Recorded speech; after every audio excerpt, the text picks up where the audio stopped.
Siyakhuleka nina beSilo, lithe lozilahla kunina.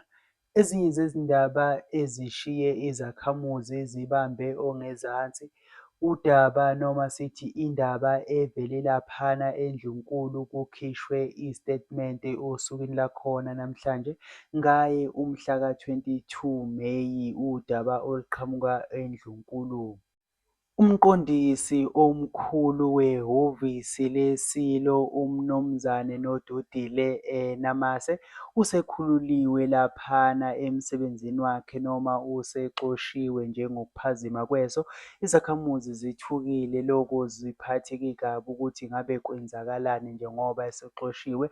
Okunye okuvelile ukuthi inkosi uMaNcinza uNondaba naye kuvelile kuthiwa naye ngokunjalo uthi ihhovisi lekhansela laphana uNondaba.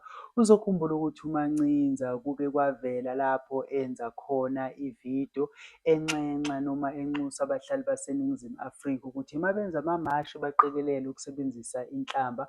Kwaphinda futhi kuyindumezulu yomcimbi lapha asukuma khona uMaNcinza ephoselela inselelo kwisikhulu sikahulumeni ebuza ukuthi bayovula nini amathuba noma izakhamuzi zakhona eNingizimu Afrika bahleleleni. Futhi kolunye uhlangothi uMaNcinza khona lapha avela khona elwela indaba yakhona yekhampani yakwaHewlett. Izakhamuzi zigqemeke nje ingozi engeqiwa ntwala noma ziphatheke kabi ngayo leyo ndaba ethinta kakhulu uMaNcinza. Kuvelile futhi ukuthi bayalekelela benaye-ke laphana umhlonishwa uNdamase lapho abalekelela khona ukuthi uNgizwe kanye noPhahela Umthakathi bathole ukuxhaseka ohambeni lwabo olwaluya laphana kwimashi yakhona e-Eastern Cape. Okushiwo abantu okuhlukahlukene ukuthi ngabe konke lokho kulamaniswa nokuthi balekelele uNgizwe noPhahela Umthakathi nokulwela futhi izakhamuzi ukuthi zilwisane nalento yama-illegal immigrant. Kanti futhi ngakolunye uhlangothi